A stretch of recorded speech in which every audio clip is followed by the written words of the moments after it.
हुगली के बोराई तेमाथा इलाके में स्थित शिवम सेवा सदन नर्सिंग होम में एक प्रशिक्षित नर्स की रहस्यमय मौत को लेकर काफी तनाव देखा जा रहा है।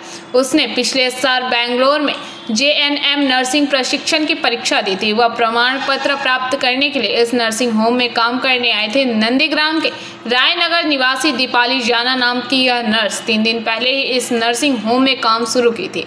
फिर कल रात पुलिस ने नर्सिंग होम की 4थी मंजिल के एक कमरे से उसका लटकता हुआ शव बरामद किया और उसे अपने साथ ले गई।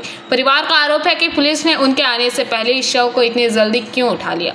घटना को लेकर आज सुबह से ही इलाके में तनाव का माहौल है। इलाके के लोगों ने पुलिस का घेराव कर विरोध प्रदर्शन किया। घटना के खिलाफ मृतका के माता पिता सड़क पर बैठ गए हैं।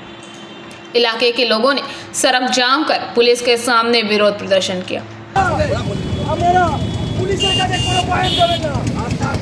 अरे भाई এখানে কাজ হচ্ছে তো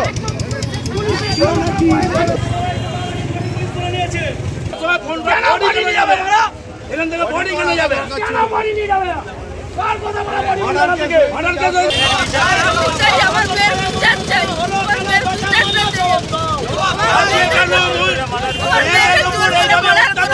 ধর্ষণ করে খুন করে হচ্ছে পুলিশ প্রশাসন জবাব দাও মুখ্যমন্ত্রী হায় হায় পুলিশ মন্ত্রী হায় হায় প্রশাসন হায় হায়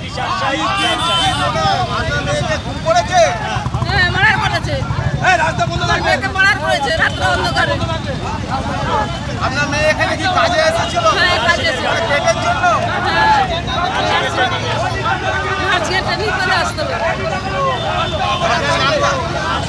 আপনার নামটা